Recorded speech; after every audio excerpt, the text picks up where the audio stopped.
My name is Al, and I'll be your MC today.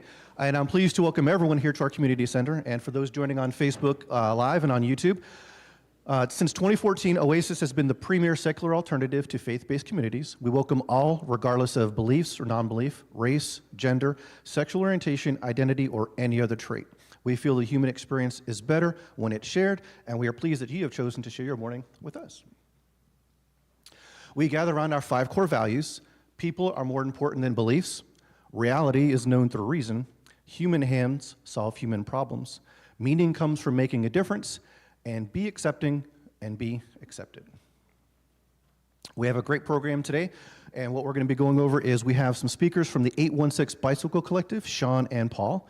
We have our musical guest, Beth Watts Nelson, and we have a community moment with not one, but 2 fantastic speakers. We got Amy and David who are going to be speaking. Fantastic, why not? All right. Speaking of our musician, while she comes up to the stage, let me tell you a little bit about her. She recently ended a 20-year career as a choral director in Kansas public schools. Beth Watts Nelson can now be found pursuing her muse in various projects throughout Kansas City. Her newest group, Little Miss Dynamite, combines the acoustic forces of some of KC's finest musicians. With a voice that cuts straight to your soul and playing vintage Martin guitar or clawhammer banjo, she will evoke smiles and tears, and often at the same time. So please give a warm Oasis welcome to Beth Watts Nelson. Thank you so much. Like he said, I was a teacher for 20 years, and last June I decided to step away from my classroom. It was a really tough decision in order to pursue an artistic, creative life. And right after I quit my job, I wrote this song. If life were too short and nature were your guide,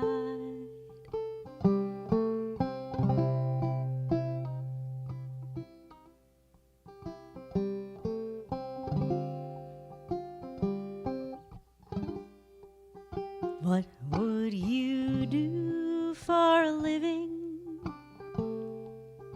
How many years would you live?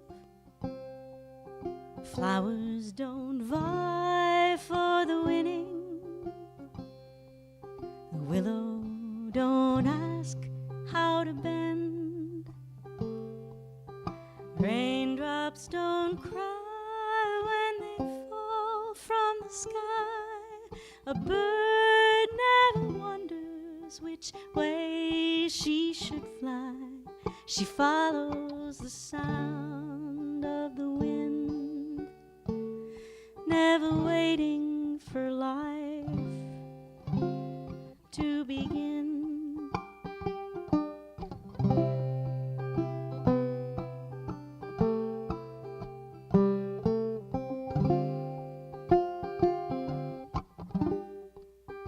And in the end, the beginning,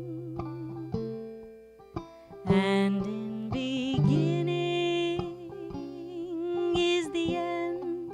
The flowers must vie for the winning and make way for the moon to ascend.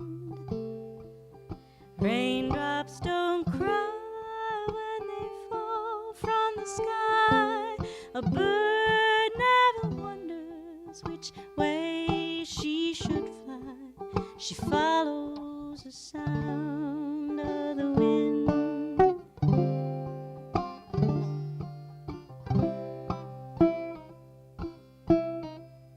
Just follows the sound of the wind.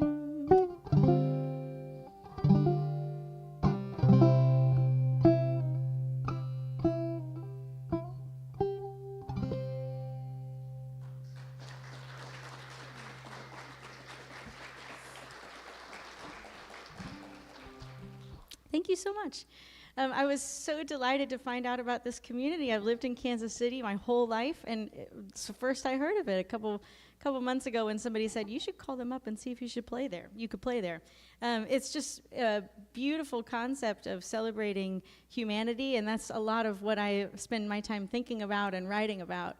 And so this next tune is definitely one of those. That last tune, too, I feel like Kermit the Frog would sing some of the songs. And I write a lot of different songs, and you're in my Kermit the Frog era right now. So if anybody knows Kermit and he wants to cover one of these tunes, that would be pretty cool. This is one I wrote about all of you in here today.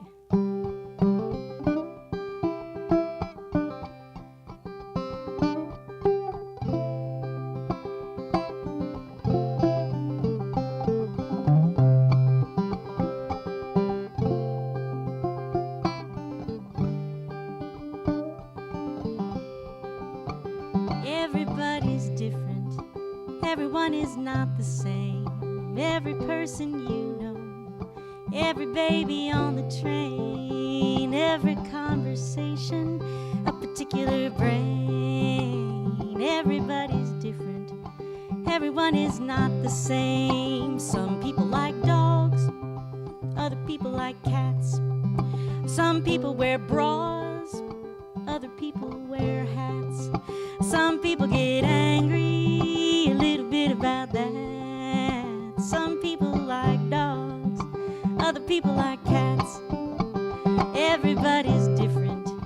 Everyone is not the same. Every person you know, every baby on the train, every conversation, a particular brain. Everybody's different. Everyone is not the same.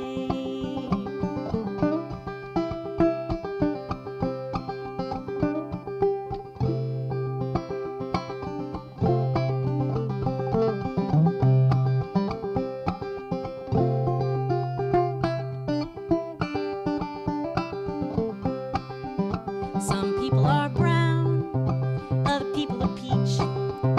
Some people get down where other people can't reach. Some people are made of a miscellany of each. Some people are brown and other people are peach. But everybody lives, everybody dies. Everybody gets scared sometimes, and everybody cries. Everybody don't cherish the color of the clear blue skies. Everybody's different, but everybody dies. Everybody's different. Everyone is not the same. Every person you know, every baby on the train, every conversation, a particular brain. Everybody. Everybody's different. Everybody's different. Everybody's different. Everyone is not the same.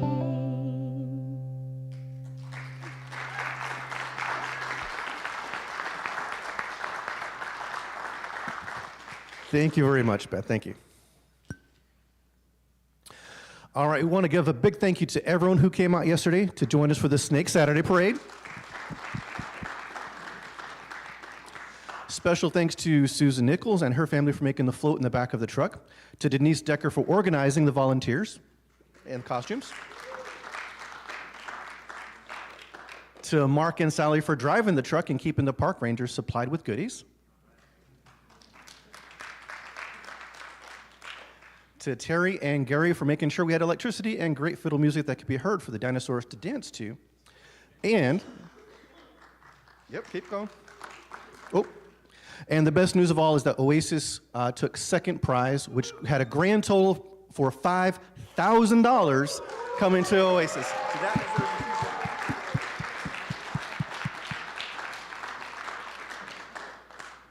all right.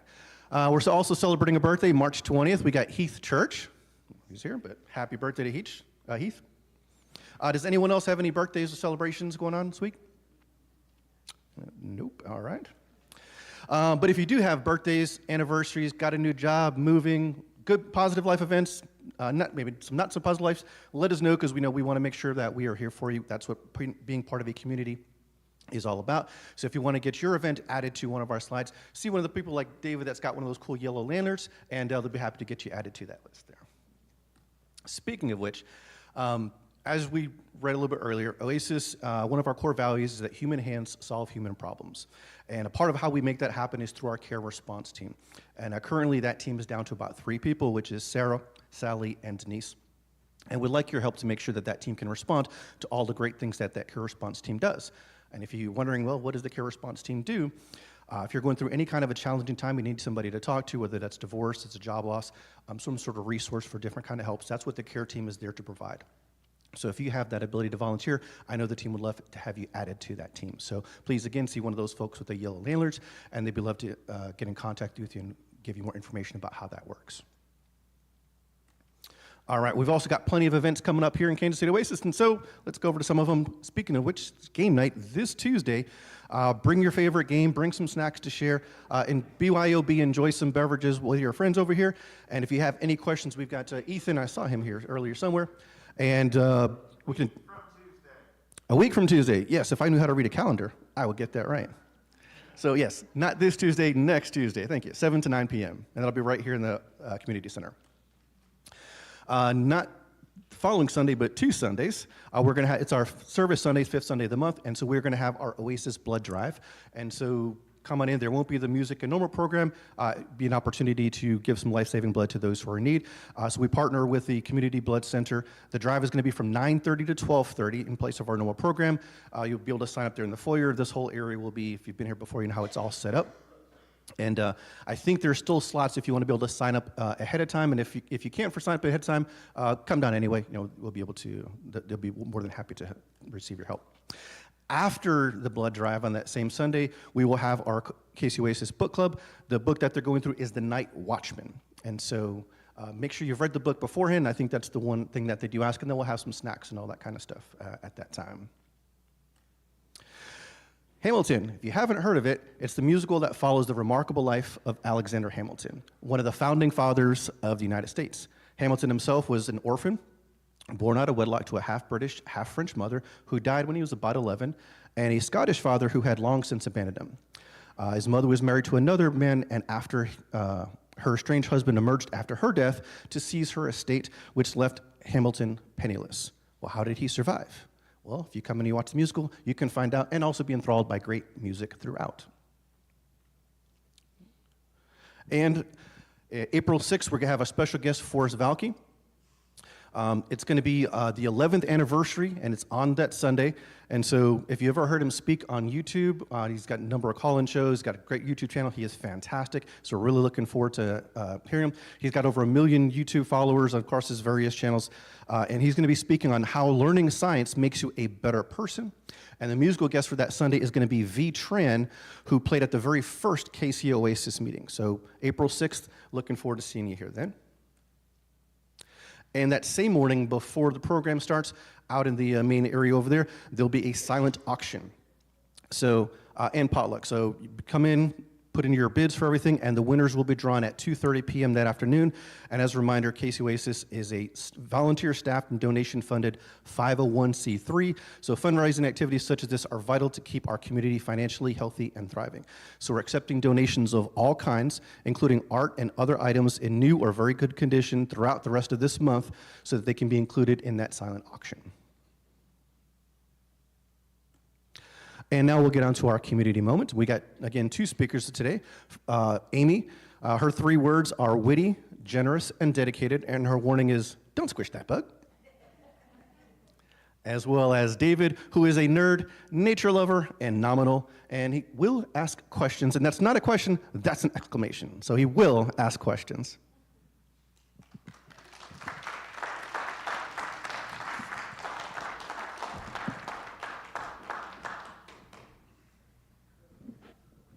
Good morning, everyone.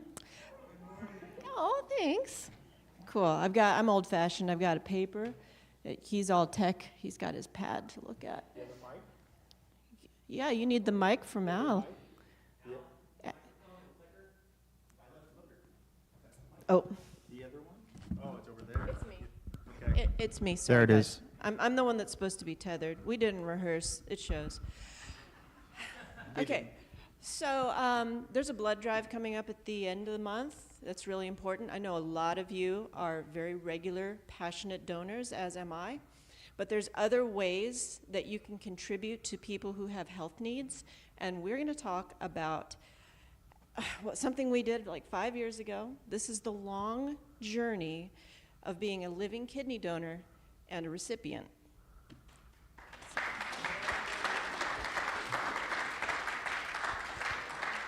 There are about 25,000 kidney transplants done a year. 6,000 of them come from living donors. So the thing about living donors is if you get one from a living donor, it probably adds about 5 more years to your life expectancy. Now, the number 5 doesn't sound like a lot, but when you're on the side of needing a kidney, that is a lot. There it is, the story. Thank you, Jason. Like, that's a story there. Okay. Oh, go ahead.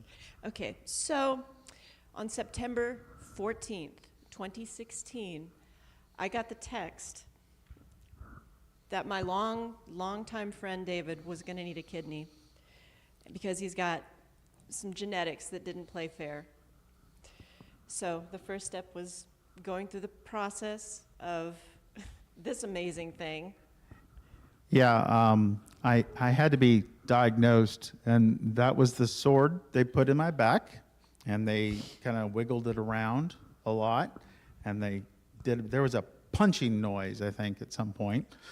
But they discovered I had IgA nephropathy, which is immunoglobulin A clogging my kidneys, which kind of clogged my mouth, actually, there. After my diagnosis, Amy and another longtime friend both immediately contacted me and said they would give me a kidney, which was amazing. I think I started crying at work. Not sure. I was trying to not cry at work. No, you said, please don't make me cry when we had the text conversation. Because both of them had just immediately, like within minutes. No, this is not a light decision, but they were both like, they were all in. So it's kind of surreal to have someone offer you body parts. I mean, it's like, oh, okay. So there was that experience, and that was a great one. Yeah, well, when he let us know that he had the need, I was struck immediately with the absolute unwavering knowledge that it was going to be me that was going to give him a kidney. And I never thought twice about it. But we had to wait quite a while because it took a couple more years for him to get sick enough to qualify for the transplant program. Yeah, the idea that when they diagnosed me, that was in 2016 when I got the official diagnosis. And I didn't get the transplant to 2020. So in between that time, I got really sick. I had to adjust my lifestyle a lot. I couldn't eat meat, which was the worst. That was hard. And then I also had to learn how to drink about 2 liters of water a day, which was also difficult, but I learned pretty quick to get that done. I had to keep myself healthy. And then they had to start me on peritoneal dialysis. Now, these boxes are not what normally people think of when you think of dialysis. But each one of those boxes contains a bag, several bags of solution that goes into one's belly. That's how it looks, and it is just like that. They stick a tube in you, and it sits there, and you get a nice little belt to wrap the tube around you always, so you have a permanent tube sticking out of your stomach. You yourself have to do this at home. This is home dialysis. I have to warm the bag up because if it goes in cold, it really hurts. And then you hang it up. You also drain your other bag off. You drain what you have in your belly off, and then they put it back into the peritoneum. And that solution is like a magnet to all the negative things in your body, pulls all that stuff out. And that's kind of how that works. How many times a day did you have to do that? 4 times a day. It was 4 times a day, but I felt so much better. That was the advantage of it. Usually, I heard a lot of negative experiences with the blood dialysis in terms of like feeling exhausted one of those days completely, and I didn't have those days, and I got to get out and do things 2 or 3 hours at a time, but I could also travel if I wanted to. Believe it or not, they'd ship these things for me anywhere I wanted to go. So that was kind of nice. And on October 23rd, 2018, I went and saw the people at St. Luke's to get a kidney evaluation, whether or not I could be a receiver. And they have a rating scale. And most people don't get very high on that rating scale. Usually people have multiple problems with their health. I didn't. I was lucky. I didn't have diabetes or super high blood pressure or a little bit of high blood pressure, but not dramatic. And I kind of felt sorry for those people because most of the people in there were really sick in other ways. I was fortunate enough to get sick early in my life to actually be able to handle one. That's a post from Facebook, kidney transplant. Yeah. Yep. So once he found out that he was going to qualify for the transplant, I got to go to the Midwest Transplant Network in June, whatever day in June it was, in 2019, and I got blood tests. That's the preliminary way that they figure out if your blood is compatible to the person that you want to donate to. And because I have O-negative blood, and I don't have any of the antigens that would have reacted with David's physiology, I was good. They were very O-negative happy. also. Yeah, O-neg, yeah. I'm a universal donor if you don't know what that means. That means any of you can receive blood from an O-negative donor, which again is why it's very important if you are an O-negative donor especially to donate blood regularly. But I digress. So once they decided that I had a decent chance, they then I had to go through the same kind of interview process that he did. It was actually more. Yeah, well, kind of. So, yeah, we have a slide. Sorry, Interview-wise. I'm very professional here. So this is everything that has to be in place for you to be a donor. You have to be in good general health. You can't have cancer or diabetes or kidney or lung disease of any kind, and you have to be between the ages of 25 and 60 years old. And I fortunately have been blessed with very good health, and I was still at that point young enough to qualify. So that was a big thing. Also, in some of my reading, I found out that people who need kidney donations oftentimes get to that point because they are diabetic or have hypertension, and often they don't know they need a new kidney. They don't realize that they have kidney failure. So kind of keep an eye on that. If any of you have any of those conditions, maybe talk to your doctor and see where you're at with your kidney function, because it's a big surprise to people when they don't know. Because how do you know? You pee every day, right? Speaking of pee, how's that segue, huh? Yeah, that's a good So one. one of the first things that I had to do once they decided that I was going to be able to move on is to do a 24-hour urine test. So they shipped me a jug, and I had to fill the jug for 24 hours, and then I got to take my jug to St. Luke's and say, here's my pee. They're very excited to receive my pee. And once they got my pee, I got to go talk to seven. Here's the letter telling me how to prepare. I had to talk to 7 people. I had to talk to the kidney coordinating staff. I had to talk to people who counsel living donors to make sure that I didn't have any kind of psychological issues, that I could handle all the responsibilities of giving my organ. I had to talk to financial people. I had to talk to a dietitian to make sure that I wasn't a terrible eater, which I kind of am, but I had to change my ways and eat salad. And as a vegetarian, you know, I should probably eat more salad. I had an appointment with a nephrologist and ultimately a surgeon.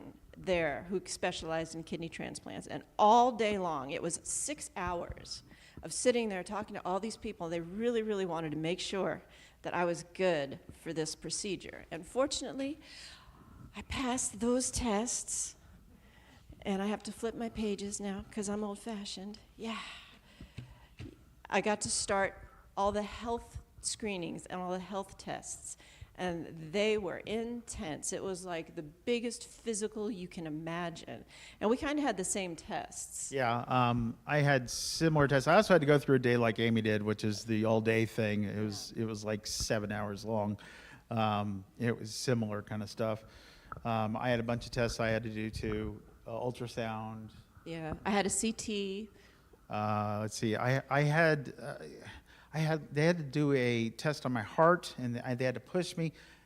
It was awful. Yeah, I didn't have to do that. I'm not sad. I'm not sad about that. Yeah. I did have to have my first colonoscopy. I got one of those too. Yeah, that was no fun. The one thing that he got to do that I just found out about or just realized was connected to all of this was your trip to the dentist. Yeah, they had to. One of the qualifications for receiving a kidney is you have to have perfect dental health. I don't know about the rest of you, but I've always been afraid of the dentist, avoided the dentist constantly. So my dental health wasn't the best. So they had to remove all my wisdom teeth. This is the day after that kind of thing. Goo-goo-goo-joob, y'all. Yeah, my wisdom teeth were pretty bad at that point, so it was reasonable to remove them. Mm-hmm. So yeah, that was lots of fun. Yeah, I had to do a special test too because they kept coming up with slightly high blood pressure, and one of the side effects of only having one kidney is your blood pressure goes up. And blood pressure, like I said before, can fry your kidneys. So they were really being careful with me and decided I needed to do a 24-hour blood pressure monitoring test. That was delightful, but I managed to skin in. They decided that they were going to go ahead and take the risks, and I am now on blood pressure medication as a prerequisite to having my organ handed off to somebody else. So after all of these tests, remember we started back in, what, was that June of 2019? Yeah, when the test started. Ish. Yeah, okay. March 4th of 2020. It was almost a year after we started this process before we were able to actually go through it, because there was, of course, COVID that shut everything down and put everything into kind of disarray. We had to have COVID tests, two COVID tests before we were allowed to actually go in for surgery. We had to be in isolation for a week prior to the surgery. But finally, on July 23rd, 2020, we got to take naps. That's us beforehand. Who brought the noses? Who did bring the noses? Was that Jason? Of course it was Jason. Okay. How are we doing on time, Jason? Okay. Okay, All right. So yeah, they took out her kidney and they put it in me. Here's the thing most people don't know. They put it right in front. They don't put it in back. They put it in the front. And they don't take out your kidneys that have gone bad. They leave them there. They don't need to do that extra work. They just put it right up front here. And it went pretty well. It was pretty painful, but it was good. It was good. And if this kidney ever fails, there is out there pretty solid research about artificial kidneys, which is pretty exciting, but it won't be around for another decade probably, at the least, maybe more. But if mine fails, if this one fails me, I can always get an artificial kidney, which is part of my dream, really. Mm-hmm. I want to be a cyborg eventually. It's true. And this is ultimately my goal right here. Yep. You will be assimilated. I will be assimilated. So yeah, he should, in theory, with luck and good health practices, he'll keep that kidney alive for about maybe 20 years. Yeah. We're hoping. We're hoping, and by then he can get this goal. Yep. So it's kind of rare for a person to have the absolute privilege to be able to do this. But the need is huge, and there is a program where you can donate anonymously. And I know that sounds wild, but it's a thing. And if you go to the Midwest Transplant Network online, they actually give you all the information that you need to be an anonymous donor. Knowing about your health is the first step, and we should all know where we're at with our health. But if you do feel moved to think about that, Midwest Transplant Network is an excellent, excellent resource, at least a place to start, to get some questions answered, because I know there's lots of questions, and we don't have all the time to be able to answer the questions. But 10 out of 10, despite all of the inconveniences and uncertainties and tests and everything, I'd do it again. So there was something I forgot to mention. Oh. There are about 90,000 people on the wait list for a kidney. True. And a lot of them get dropped off because of health issues, or they simply die waiting for a kidney. So a live donor, somebody who's volunteering to just give it anonymously, would go a long way to help a lot of people. Thank you. Yep. So thanks a lot. Oh, and don't be afraid of the scars. They're minimal, and they also tell an excellent story. And we all love our stories. I think we're done. Okay, that's it. Thanks.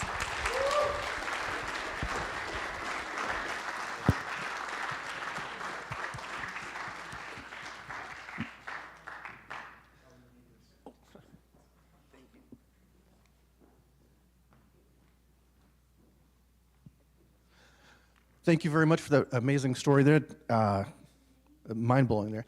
We are getting ready to go to our coffee break now, so take 20 minutes, meet some new people, say hi to some people you haven't seen in a while. Enjoy, have some coffee, get some sugar in you, and we'll see you back here in about 20 minutes.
All right. We are going to welcome back to the stage our musician, Beth, in just a moment here. All right. And while Beth is making her way to the stage, she does have a merch section out front, so if you want to buy some t-shirts or some CDs, that would be fantastic. And also, Beth, when we talked earlier, you mentioned that you were teaching choir to adults now at a bar, which sounds fantastic. Do you want to share anything about that? Sure, thank you. Yeah, so I quit my job, like I said, in order to, make music more professionally and have time to write songs and share songs and things. But I cannot get away from getting people singing together. It's my passion, and that's my training. I just really, really love harmony singing and encouraging people to find their voice and sing together. So I started a group called Notorious Chorus. I have some choristers here in the room today. And we meet on Wednesday nights right now. It's just Wednesday nights at Stockyards Brewery from like 6:30 to 8 p.m. And we learn how to sing in harmony. And it's really open for anyone. I have people that have training in singing, people that were scared to death to come in and sing, and then I help them, find their voice and be able to sing in harmony with other people. So it's a real community builder, which sounds like you guys are into.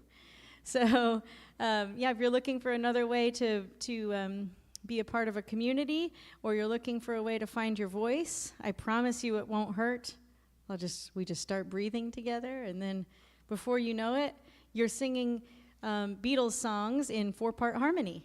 And it's pretty cool. Thank you.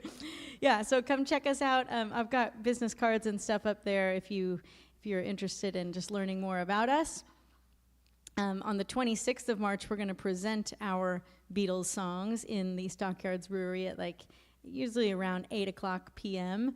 So if you want to follow us online, you can come in and just have a beer, or have a Coke, and listen to a bunch of 40 random people getting together singing in the bar. It's pretty cool.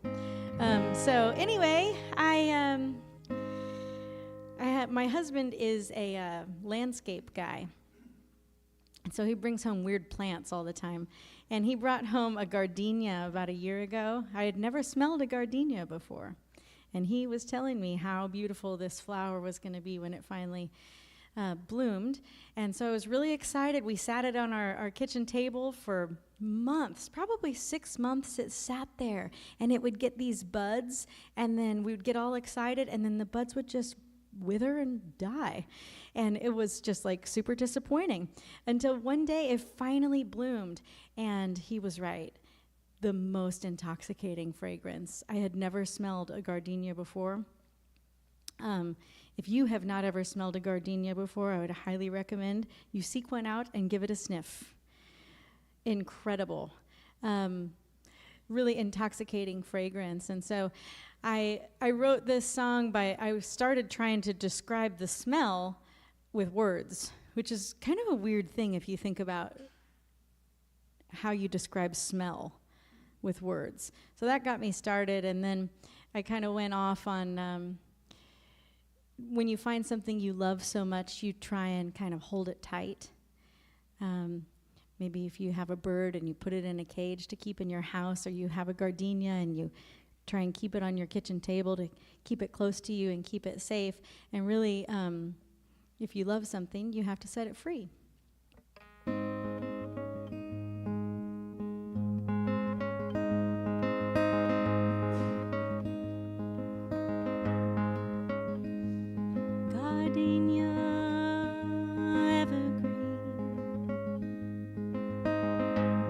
Sugar, coffee, jasmine, cream, sweetheart delight, gentle and bright, would you bloom all night for me?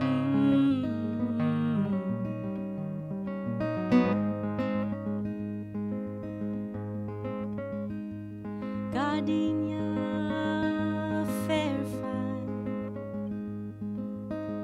I spared a fortune all to make you mine and hear you cry, wither and die. Don't you wonder why? For me,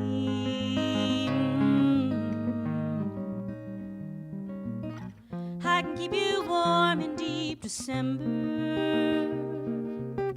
It's a savage world for things so small, and a flower can't complain. All the shouting, all the blame doesn't matter if you never felt the rain.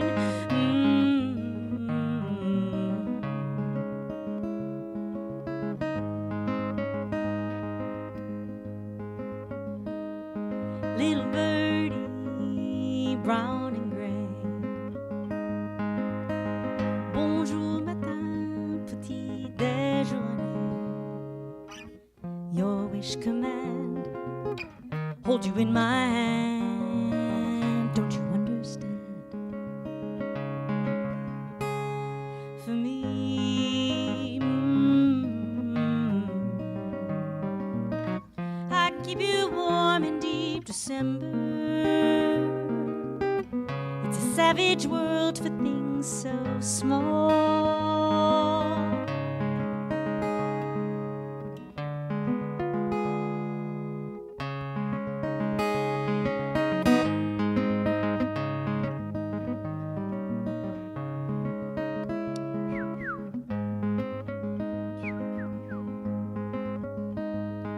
Little birdie, golden breast. I've been around the world, it's you I find the best. Gonna bring you twine, whiskey and wine, giving up your time. For me, I can keep you warm in deep December. It's a savage world for things so small. Little birdies can't complain. All the shouting, all the blame, nothing matters if you never felt the rain.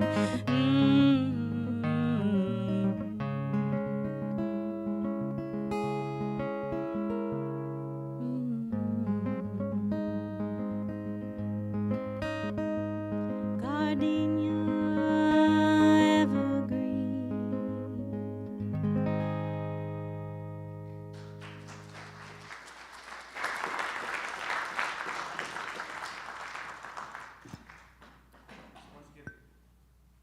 Maybe if I use the right one. So once again, we've got the tip jar here, Venmo, and the merch table out there, as well as if you want to sign up for the course. We're going to get to our main speakers now, and before we do so, we'll go over our disclaimer. Our program is designed to generate conversation and engage powers of reason, not as a forum to start debates. The following presentation has been prepared by our speakers and not by KC Oasis. So please respect the views of our speaker, and if you have any questions, a Q&A will follow. So in 2007, a group of enthusiastic cyclists, some of whom worked in commercial bike shops as mechanics, saw a growing need to create a place that would be a resource for all commuters. Low-income commuters who would rely on bicycle as their main source of transportation needed a place where they could have access to tools and a place where they could learn how to do some of the regular maintenance needed to stay on the road.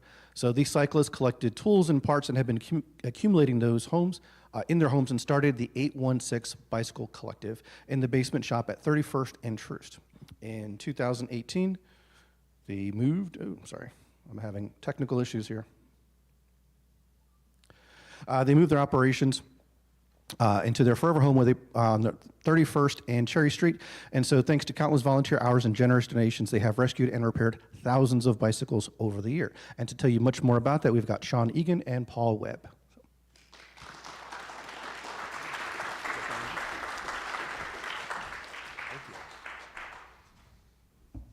Hello? All right. Hi. I'm Sean. Hello, everyone. I'm Paul. Thanks. Yeah. So as was presented, we started in 2007 from my brief research from the World Wide Web. so did Oasis. So it seems like we may be kindred in that we're both from 2007 and maybe a couple of the only actual, really true volunteer-run nonprofits that there are. So we have that in common.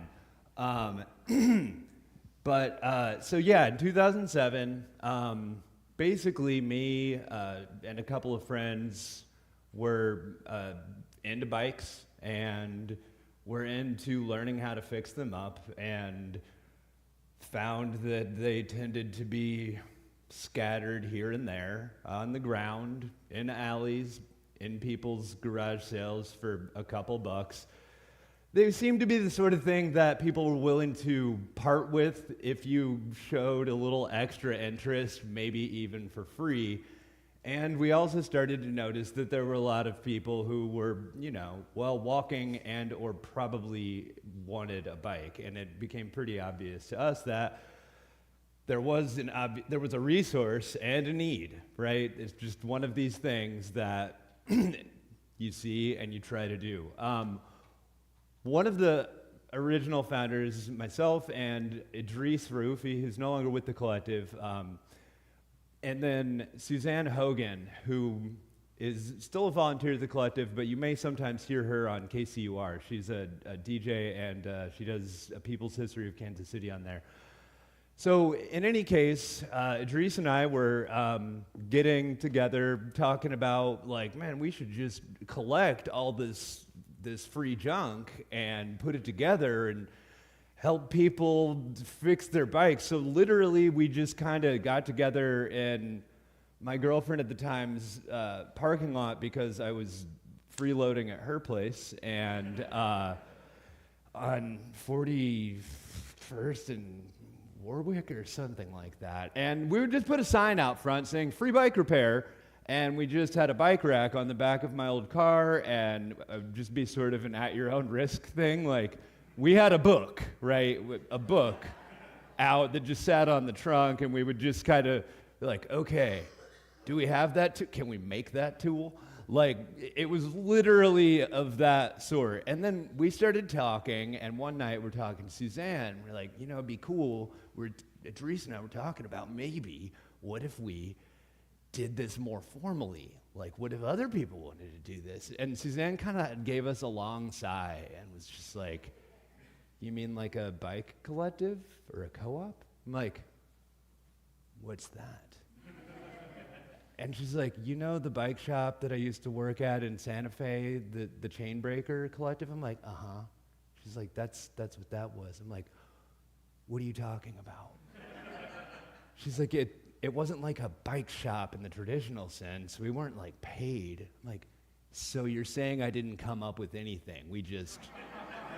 She's like, yeah, and evidently I wasn't properly listening. But, which is something in the interim I've tried to work a lot more on. So, needless to say, we did not have to reinvent the wheel, because there were other collectives in the United States and around the world of varying degrees of volunteer run to cooperatively run to some have paid positions, etc. So, when we started, this was the entrance to the original shop that, as was mentioned, was on 31st and Truce. This is, if you can imagine, where the Walt Disney Building is on sort of Linwood or 31st and Truce, right? And going up Forest, there's a weird gravel driveway between Truce and Forest, and this is it. And it's behind the police car parking lot, if you know where that is. Yeah, and incidentally, this area, our original shop, has since been, that part of the building specifically has been demolished. It's no longer there. It did do us well for many years, though. I mean, nearly a decade, right? So beginning in 2007, we were still sort of operating out of the parking lot. Another friend who became a co-founder, Kirk McDowell Schaefer, who's still a volunteer at the collective, was working at what was then the Info Shop or Anarchist Bookstore that was in the front of that building. And he talked to the old owner, Harry Reeves, and said, hey, what do you think about this? And He's like, well, I can't formally rent it, as if you'd ever been there, you would know why. Step here a second. You're going real fast. So this is our original space. What you can't see is over there where the wheels were hung up on the wall, we had sort of a corrugated interior gutter system, as it were, to try to keep some of the water off. Basically, it would have been entirely illegal for us to rent this place or for someone to rent it to anyone for the well-being of anyone, God willing. But I mean, and when we first got it, you can kind of see there's a line in the middle. There's a partition. That's where it stopped. And then at some point, we slowly just took the wall out and we kind of expanded. And the way it worked was Harry would just sometimes come around and be like, well, it's been a while since you got thrown anything my way. And we'd be like, we'll see what we can do. Needless to say, well, as Harry's no longer with us. He was weird, but if it wasn't for him, I mean, his heart was in the right place. But as he said at some point, when we kind of knew it, he suggested that maybe we were getting a little bit too big for our britches, as it were. And he wasn't wrong. We had built, and I don't know if you can see this in any of any of these pictures. Yeah, so in that top right picture, you can see the structure there. For a while, that plat was the boundaries of this structure, if you will, were on maps somehow. That is built out of entirely garbage, and that was to hold extra donated bicycles, wheels, frames, etc. Because the shop itself, that was all our space. As far as storage went, that was all we had. So we had to have a place to put bikes and, larger donations. But around 2010 or so, or 2012 probably, we started thinking about and looking, and eventually we were able to purchase a building on the Jackson County tax auction for very next to nothing. I can't remember the exact number. It's public record, though. You can look it up, I think. So to our shop, right? So what we do, essentially, our mission revolves around empowerment through education, right? As I mentioned previously, part of the impetus was there was a void, there was a need, and there was a resource. The things that people needed existed, right? They were there, and there wasn't a place for them to come together and address the problem, right? So we tried to make that happen. None of us thought that we would be around still doing this or that it would still exist today, let alone that we would be where we are today. But in 2007, I just found this the other night, an email notification from Craigslist. I don't delete my emails because I don't journal either, so it's kind of a passive journaling mechanism. And I found a 2007 February email, wanted, bikes, parts, whatever, something to that extent, right? And that's sort of how it started. People were just like, oh, okay, I have a trailer, or my wife wants the basement back, or my wife wants the garage back. A lot of wives had problems with husbands and their bicycle problems. And I had the foresight, at least, to not ever have that at home because of the bike collective. So it's over there. But yeah, so empowerment through education is the core value of our mission. So in addition to helping people get bikes who need them, and we don't turn people away for lack of funds, importantly, if you need to work on your bike, and whether you can afford to take it to a shop or not, if you want to know how to do it and you want to go to a physical place and work with somebody and learn about how to do it, we will do that with you. We won't fix anything for you. We will put the tool in your hand and walk you through it. That is how we do it. We want people to know how to take care of their own transportation, have autonomy in transportation. So, Paul, do you want to talk a little bit about the shop itself? I would love to. So what we see here is what in the new building that we acquired. So this was actually a little bit before I joined the shop. Be quite honest, I wasn't involved with the shop. I was friends with these guys, but it wasn't something that I was helping with very often. I would come over and help with construction stuff from time to time.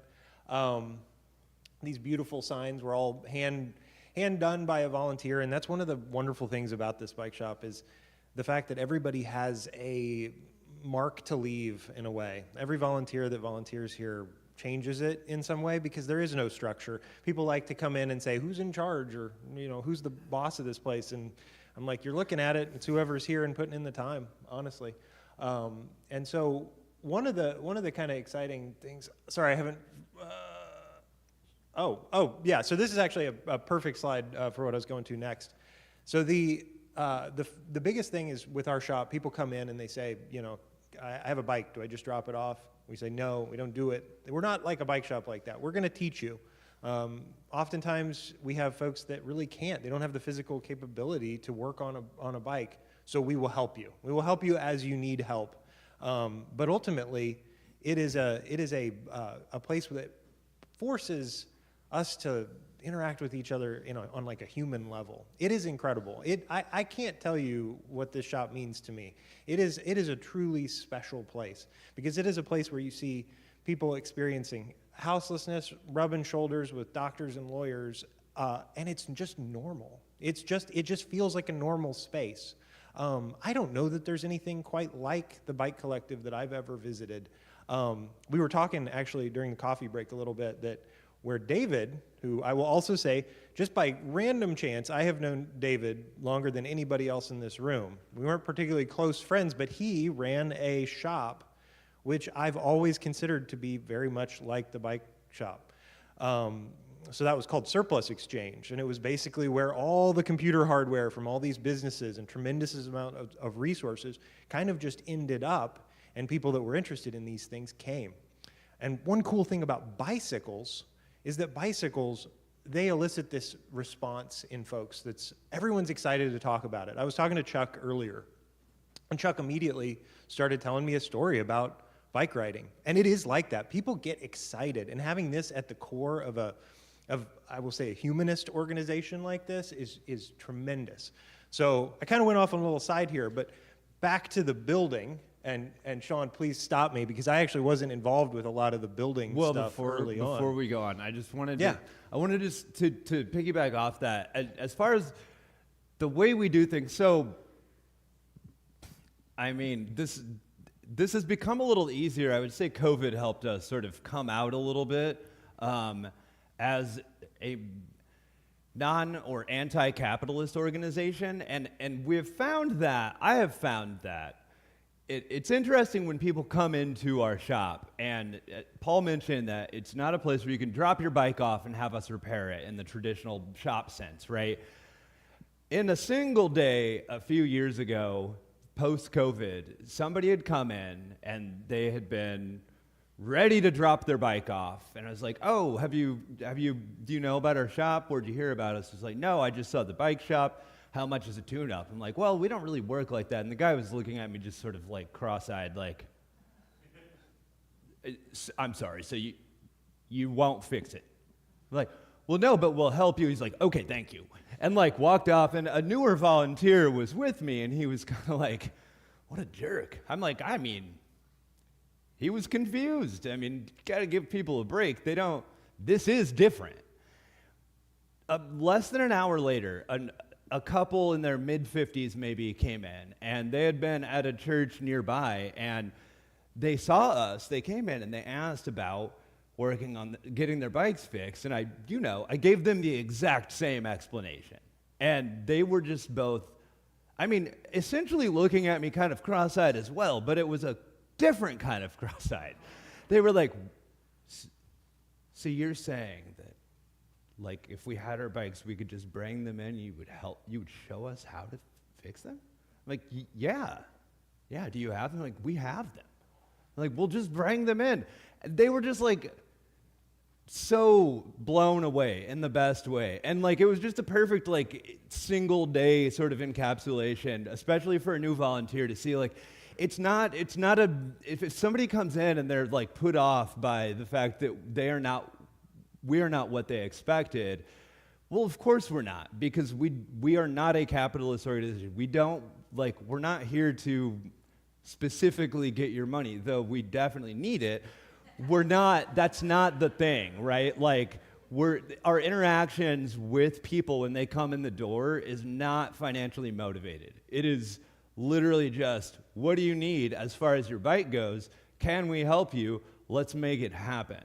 But yeah, I just wanted to... Yeah, can I say something interesting about that? And this is one thing that I think is fascinating about this shop. So selling things, making money is not the goal of this shop. And yet, this shop and this organization has always managed to have enough. And it's remarkable. It's partly because we don't have any paid employees, and we're all volunteers that want to be there. Proud of it. But it is remarkable that we do have enough, and I think it's really heartening, even through the rough times. Wouldn't you say, Sean, that it's always been possible? Yeah, you know, absolutely. there's never been like, well, we're gonna have to close down. We've never. Right. Never. Never. And so, to get back to the slideshow, which we evidently made to sort of drag us along here, around, I can't, maybe we purchased it in 2010 or 11 at the tax auction. It's hard to say, but we got this building, right? We were much larger than our britches were, evidently, and it was time to sort of start thinking about trying to move into our own space, which is something we had envisioned, dreamed of, but also, were it not possible, were we not able to move from our old space to a new space, that would have closed us down. It wouldn't have been for lack of money necessarily, but for lack of a physical home. Like, we would have probably come up with something temporary, but things would have been a lot different. So here's a man named Jay Wiz, who, if you frequent Midtown, you've maybe seen him riding around on his wildly uncomfortable and inefficient bicycles. This one behind him is actually more efficient than some that he does ride. But this is at the old shop. So here we got a little map. This is where we were from about 2007 to 17 at our first home, our original location. And then we moved down 31st Street. This is, I guess, by bus for some reason. I don't know. To 31st and Cherry, where we are today, which we call our forever home, 2018 to forever. And it was as easy as that. There's the shop, and we moved in, right? And no, it wasn't actually very easy at all. So, previous to this, when you walked in sort of this area, and walked in is even a stretch. This is not that room, but because when you walked into that room, it was sort of like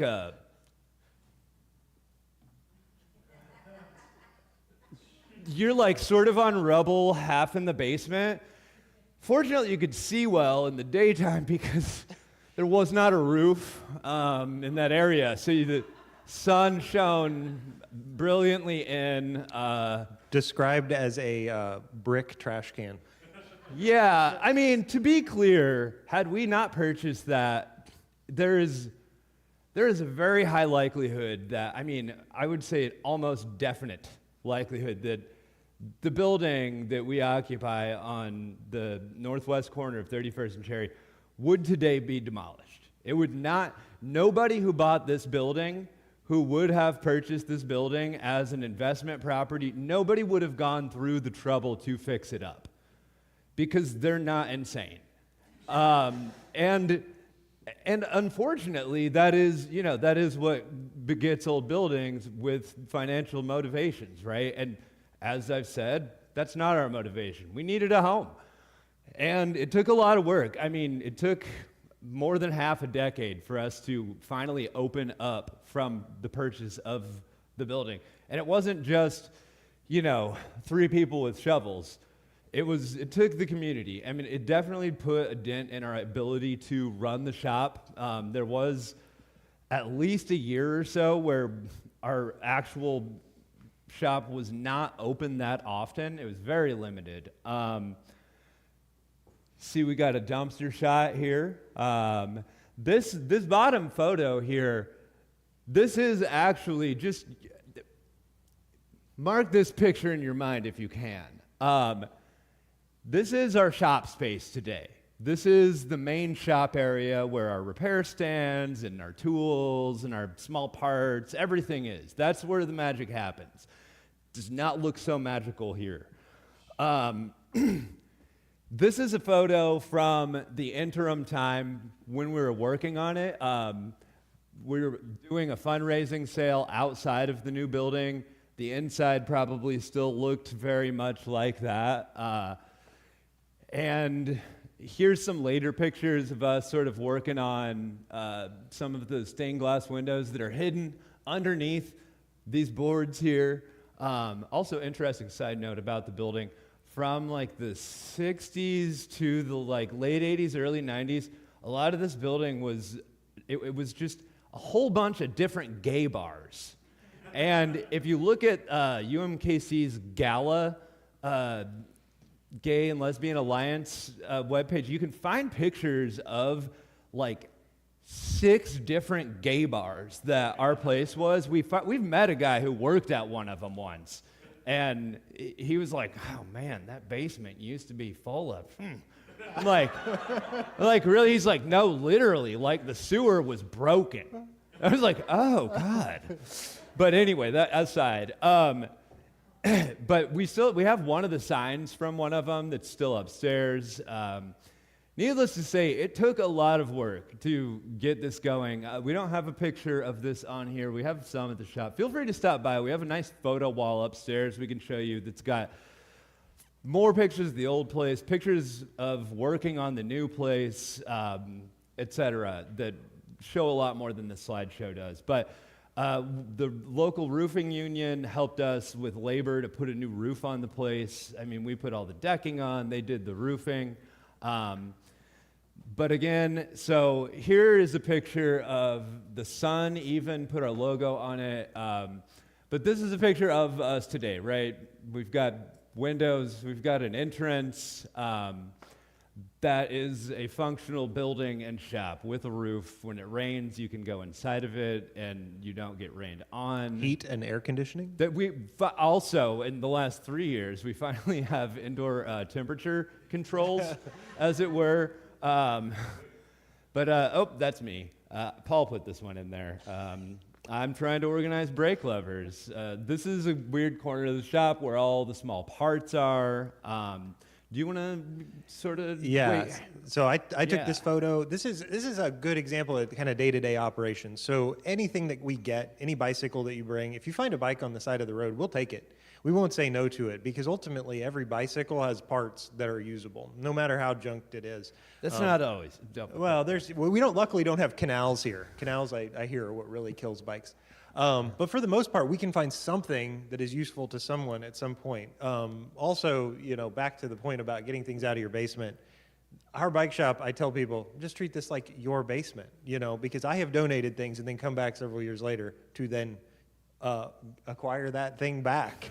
And truly, it would have been great if somebody had taken it in the meantime. This has happened to me and others, and it's always kind of funny when you find the thing you donated. But ultimately, what we're here for is to have these parts that, you're looking at that. If you were to purchase these parts for new, you're looking at maybe $1,000 in parts there, quite truly. And, it's now you can just come down to your neighborhood bike shop and find stuff like that. So this is, just one area in our shop. This is actually in the basement. One of our, bike areas, if you're at all interested, it's a wonderful place to just kind of go and look around. Please stop by. I would welcome everybody here. Stop in on a Saturday. Take a look, get to know the shop, get to know kind of who's there. It's really just a special place, and also it's a wonderful place to run into people. Sometimes I'll just stop in, even if I'm not volunteering, just to say hello, see who I meet. I always meet friends. So, do you want to talk about the? So yeah, during COVID, things got difficult. I don't know if you guys remember this. So COVID happened. It was a few years ago. It was this thing. It was wild. A lot of more wild things have happened since. So you're all forgiven if you forget that. It's like we won COVID back.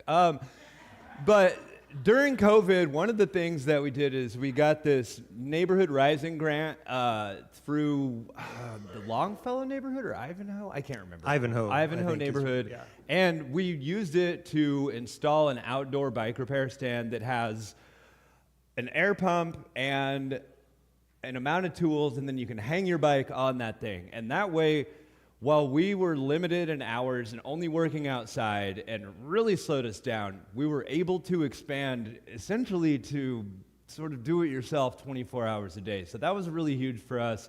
It was huge to just make at least a little bit of an effort to give people a little more than nothing. Because at first we closed down and there was some heated debate on what to do. But when it comes down to it, the people that we help are, COVID be damned, the most vulnerable people, right? Like a lot of the people that we help are houseless, they don't have resources. COVID impacted them more than most people can imagine. So for us to shut down and not to help our real patrons who we're really there for is huge and awful. So we decided to open in an extremely limited way, outdoor only, and this repair stand sort of really helped. Also, we've got this resource box that we inconsistently stock with various goods that can help people, whether it be food or 3 minutes or whatever. So as far as outreach goes, one of the things that we have done is we raised money for Locktober, which was a play on words, as you might notice, to try to give people locks, because that is another thing with folks who don't have secure living situations. They obviously don't have places to lock their bikes, and probably one of the biggest issues that we see with our biggest constituency is that it is hard for them to retain bikes they get from us, which is it's really difficult for us and is always going to be one of the most difficult parts of this until everybody has 9 bikes and stealing is just a fun game. So other things we've done, so we've worked with this group, KC for Refugees, where we helped a bunch of kids get bikes. They were hyped about it. That's me in a cast. I broke my ankle. That's Suzanne, who I mentioned before. That's Ty in the background with the other 816 shirt on, another volunteer. Della Lamb's another group that we've worked with. That picture from earlier, a number of times we've done bike drives, and this is just one where we filled up. That trailer plus a truck bed. We worked with Greenworks Kansas City. That is a group that works with youth. I looked up their sort of mission last night, and I forget what it is. But we get a lot of bikes, and these just go to show that we get overwhelmed with them to the point that we have to try to fix up loads of them and try to get them to a place where people can use them. You want to finish up with this? Yeah. So this is kind of what to expect if you decide to come down to the shop. I'll kind of take you through what it looks like. Don't enter at the corner. It's a little bit counterintuitive, but that's our workspace. Our address is 518 East 31st Street, but you actually enter on Cherry. We're sorry. Yeah. So you want to enter kind of across from nothing. There's really nothing over there except for Superior Linen. I don't expect you to know where that's at. So you enter in through here, and behind that door, this is your virtual tour. This is what we call kind of the sales floor, the entryway, where we'd like to have fans like that someday because it's really a tall ceiling and hard to heat and cool. So here are these bikes to the right and the left. These are where we have bikes that we've fixed up. We've made them rideable, and we have suggested donations. So it's a great place for a cheap bike. If you're looking for something to just go ride the day, we always try to have lots. We have also some upstairs that overflow this sales area, and restrooms are back there on the left. So heading up the ramp into the tool floor, this is kind of where our workshop is, where our bike stands are. When you work on a bike, you really need a stand. How are we doing on time? Okay, Keep it perfect. going. We got 1 minute. We're gonna finish it up. So this is the work area. Looking across, that tool shelf was something that was created just in the past couple years. We are always kind of refining. We're working on a shoestring of a budget. There's Sean helping somebody out front. In the summertime, we have so many bikes being worked on a single shift that the bike work runs outside.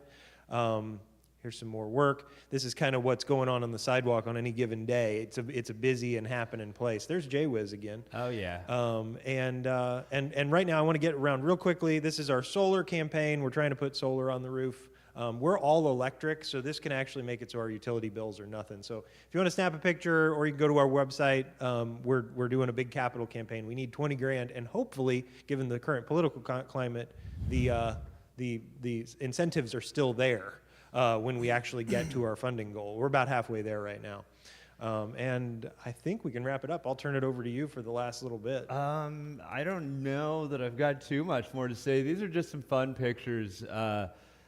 Cat a corner from us, there used to be the House of Flowers, and they had this large mural of a rose on the side, and then they painted it gray. Fortunately, we had some pictures, and we had people recreate the mural in our building, so that's that. That's just for fun, but just some more gratuitous pictures, and thank you very much, Kansas City Oasis, for having us. Yeah, thank you so much. Microphones. There's another one here. We're going to swap microphones, and then we'll do a question and answer. So we're going to go ahead and move to our question and answer portion. So anybody have any questions? And we'll go over here. I'm violating protocol here because I don't have a question. I just want to offer, I'm not trying to discourage anyone from visiting that shop, but if you want to just bring bicycles here, I'll get them over there for them. I've got to pick up. I'll do that. Thank you. Thank you. Okay? All right. All right, does anybody have any questions? Oh, sure. If you guys are all volunteer, what do you do for jobs? We all have jobs. That's why we're okay. So one thing I didn't mention in our presentation is that one of our biggest goals for almost 2 decades now, which I don't like to think about since I was a founding member, which is insane. We've always been open 2 days a week, usually about 3-hour shifts. So one of our biggest, most ambitious goals has been to open a 3rd day, which we finally did in December. So that's to say that in almost 2 decades, we've had about 6 to 8 hours of open shop hours a week, and now we have 9. Because as a 100% volunteer-run organization, we do all have jobs. I'm a PhD student at UMKC. Paul does. I work in IT at a law firm locally, and I luckily get to work from home, so it gives me a lot of flexibility. Yeah, everybody does So jobs. what are those 2 days a week? Oh, so it's 3. So currently we are open Monday 3 to 6, Thursday 3 to 6, and Saturday from noon to 3. Those are our open hours. Yeah. Awesome. Well, thank you guys very much. Another round of applause. Thank you. Thank you. Fantastic job.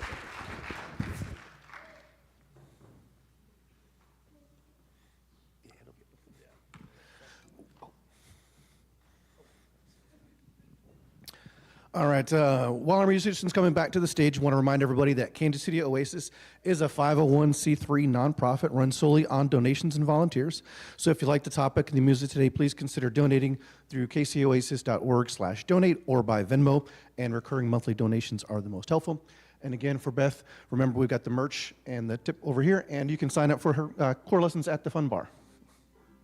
Thanks so much. This has been a great day. Really beautiful community you guys have here. You can find me. I've got an email list too if you want to catch up with me and see other things I'm up to. and I'm working on a CD right now with a pal of mine named Brandon Day. We're called Beth and Brandon. I'm the Beth part. I've also got an album out with a band called Little Miss Dynamite, and I've got CDs back there with this next song I'm going to play. It's called Not Goodbye, and I mean it because I'd love to see you all again. I hope to come back on a Sunday.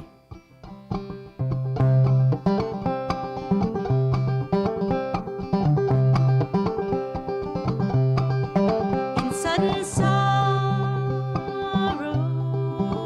I must leave you. Cross that lonely river wide. You would hold me in your heart, Lord. I'll ever always hold you within mine. Fare thee well, my dearest darling. Fare thee well, but not goodbye. Sun will shine on our sad parting. We'll meet again on the other side. Days gone by, took for granted. A neighbor's hand, a stranger's smile. What would I give? Could I be planted back in that memory for a little while? Fare thee well, my dearest darling. Fare thee well, but not goodbye. Sun will shine on our sad parting. We'll meet again on the other side.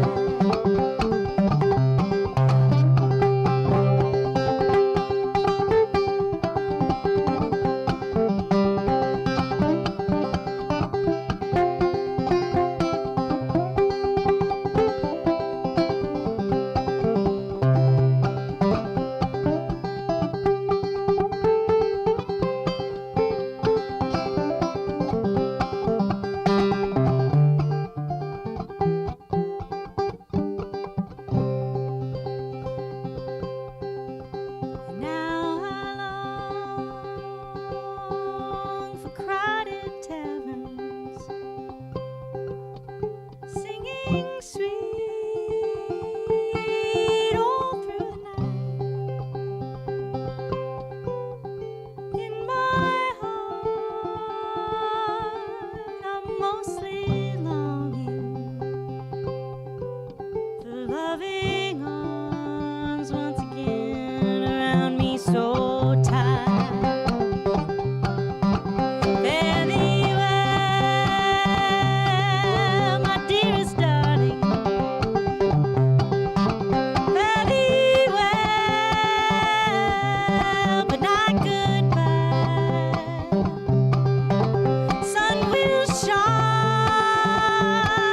on our sad parting. We'll meet again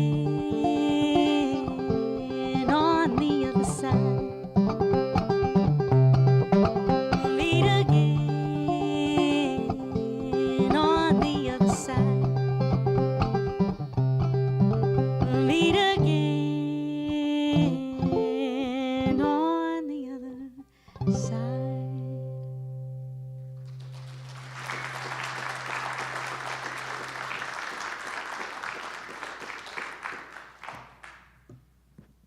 Thank you very much. All right. If you want to continue time with the Oasis folks and conversations, we're going to be over at Minsky's for lunch, not the one over by River Market. It's the address is 3063 Southwest Boulevard, so it's just up the road over here. And before you leave, excuse me, if you brought anything in, please take it with you when you go. And we will see you next week. Excuse me, my throat is killing me. And next week, we're going to have Mike Marcus from Thelma's Kitchen is going to be our featured speaker. Musical guest will be Kat Voltron, and the community moment will be from Adrian Anderson. And again, we want to thank today's speakers, Sean and Paul, our community moment from David and Amy, and Beth, our wonderful musician. So thank you very much, and see you guys soon.